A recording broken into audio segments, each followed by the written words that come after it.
গণতান্ত্রিকতা, মানবিকতা, নমনীয়তা এবং সরকারের দায়িত্বশীলতা প্রমাণ করে আন্দোলনের মাধ্যম পর্যায়ে কি হবে।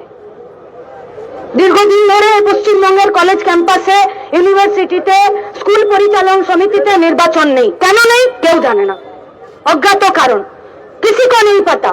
किसका मर्जी से यहाँ पर इलेक्शन नहीं होता है, किसका मर्जी से इंटरिम उपाचार्यरा आज के यूनिवर्सिटी गुलोते बसे आछे, किसी को पता नहीं। क्यों? जीबी मेंबर में कौन सा दल का कौन सा मंत्री वहां पर कुर्सी में अपना पैर हिलाता है, किसी को पता नहीं। জবাব দিতে হবে না রাজ্যের শিক্ষামন্ত্রীকে, নাকি তিনি শুধু বলেই খালাস যে বেশ করেছি নিজের দলের ছেলেপুলেদেরকে চাকরি দিয়েছি? মাগনা নাকি বানের জন্য এসেছে চাকরিগুলো? দিন না তৃণমূলের দলের ছেলেপুলেদেরকে চাকরি কেউ মনে করেছে কি? কিন্তু তার আগে তো দুটো শব্দ বসাতে হবে যে বেশ করেছি নিজের দলের ছেলেপুলেদেরকে চাকরি দিয়েছি, যোগ্যতার নিরিখে চাকরি দিয়েছি। প্যান্টের পিছনটা হলুদ হয়ে যাচ্ছে, যোগ্যতার নিরিখে শব্দটা বলতে পারছে না এ রাজ্যের সরকার। ছাত্ররা দাবি জানাতেই পারে যে নির্বাচন চাই, ছাত্ররা দাবি জানাতেই পারে কলেজ ক্যাম্পাসে গণতন্ত্র চাই, ছাত্ররা বলতেই পারে যে আমাদের পঠন পাঠনের ব্যবস্থাটার উন্নতিকরণ ঘটাতে হবে, ছাত্ররা বলতেই পারে যে পশ্চিমবঙ্গে, ভারতবর্ষে যে লেখাপড়ার খরচ বাড়ছে সেই খরচ কমানোর জন্য কলেজ ক্যাম্পাসগুলোতে নির্বাচন, আর সেখানে ছাত্রদের প্রতিনিধি তারা সেখানে কথা বলবে। এখানে অন্যায় কোথায়? কোথায় অন্যায় এখানে? কেন এই কথা রাজ্যের শিক্ষামন্ত্রী শুনতে চাইলেন না?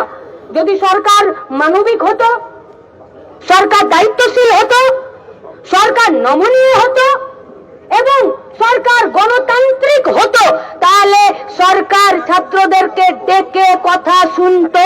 34 বছরে এরকম হয়নি। ছাত্ররা দাবি করেছে আর সরকার কথা শোনেনি, বসে আলোচনা করেনি। চাকরি চাইতে গেলে মজদুর আর নির্বাচন চাইতে গেলে ইন্দ্রানুজ, এটা পশ্চিমবঙ্গের ভবিতব্য হতে পারে না। তার জন্যই লড়াই, গণতান্ত্রিক লড়াই। নির্বাচন চাইছে ছাত্ররা, এর বেশি কিছু চাইনি।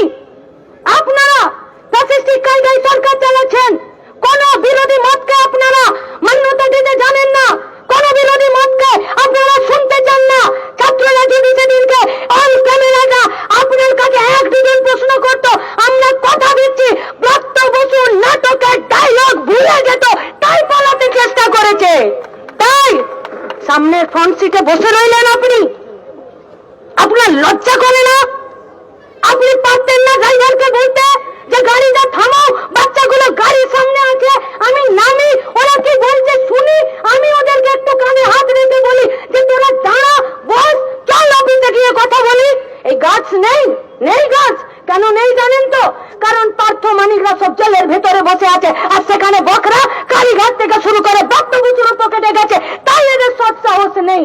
চলে গেলেন এসএসকেএমে ভর্তি হতে, কিন্তু দেখুন কত চালাক, স্যালাইন নিল না, কারণ ভুয়ো স্যালাইন। সেলিমদা বলেছেন অপ্রকৃতস্থ অবস্থা, আমরা বলছি যাতে মাতাল তালে ঠিক আছে।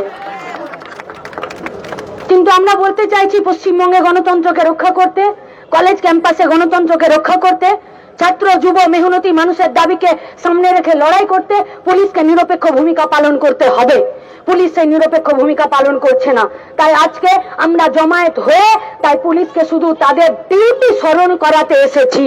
মানুষের প্রয়োজনে পুলিশ মানুষের প্রয়োজন নিরপেক্ষভাবে মেটাতে না পারলে আগামী দিনে থানা থাকবে কিনা রাজ্যের মানুষ ঠিক করবে। যারা এসেছেন তাদের কাছে আমাদের আবেদন, যারা আমাদের সামনে মিডিয়া হাউসের কর্মীরা, শ্রমিকরা দাঁড়িয়ে আছেন, তাদের